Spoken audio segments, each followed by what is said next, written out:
Hello students, मैं shine Luthra. आज मैं आपको कक्षा 6 का अध्याय 5 प्रारंभिक आकारों को समझना की प्रश्नावली 5.4 करवाऊंगी, जिसका पहला प्रश्न है निम्न में के क्या माप हैं? एक समकोण, एक ऋजुकोण, दोनों के हमें जो है वो माप बताने हैं।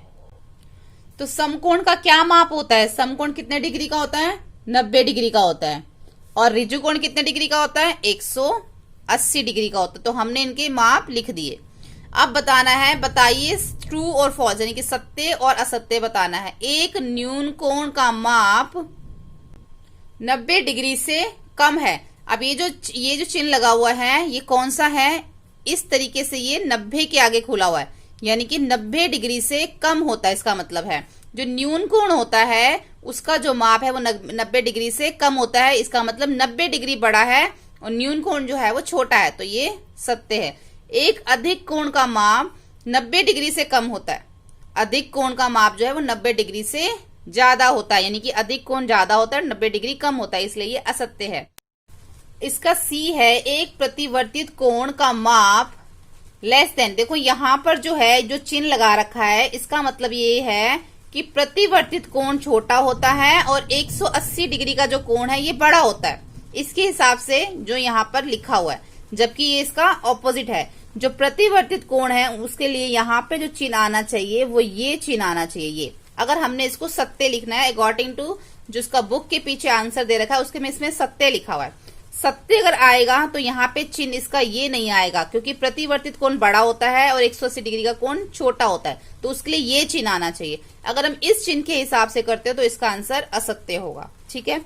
एक संपूर्ण घूर्णन का माप 360 डिग्री होता है, यानी कि जब हम पूरा एक चक्कर काटते हैं तो कितना होता है? 360 डिग्री का।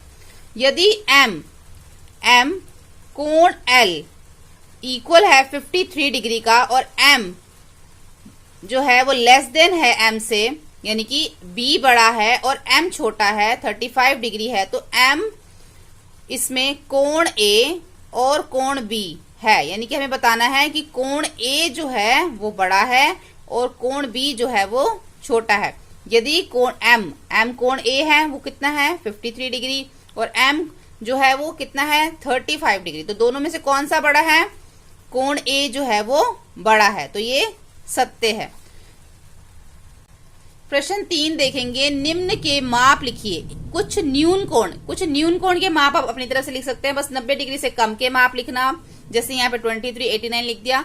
कुछ अधिक कोण के माप भी आप अपनी तरफ से लिख सकते हैं, बस वो 90 डिग्री से ज्यादा होने चाहिए और 180 डिग्री से कम होने चाहिए। आप ये भी लिख सकते हैं, नहीं तो आप 159 भी लिख सकते हैं, 145 भी लिख सकते हैं, क्योंकि ये जो है 90 डिग्री से ज्यादा है और 180 से कम है। ठीक है। तो हमने आज इस वीडियो में प्रश्न 1, 2 और 3 किया। आने वाली अगली वीडियोस में हम इसके आगे के प्रश्न करेंगे। होपफुली आपको ये वीडियो हेल्पफुल लगा। वीडियो हेल्पफुल लगे तो प्लीज लाइक, शेयर, सब्सक्राइब करें। Thank you.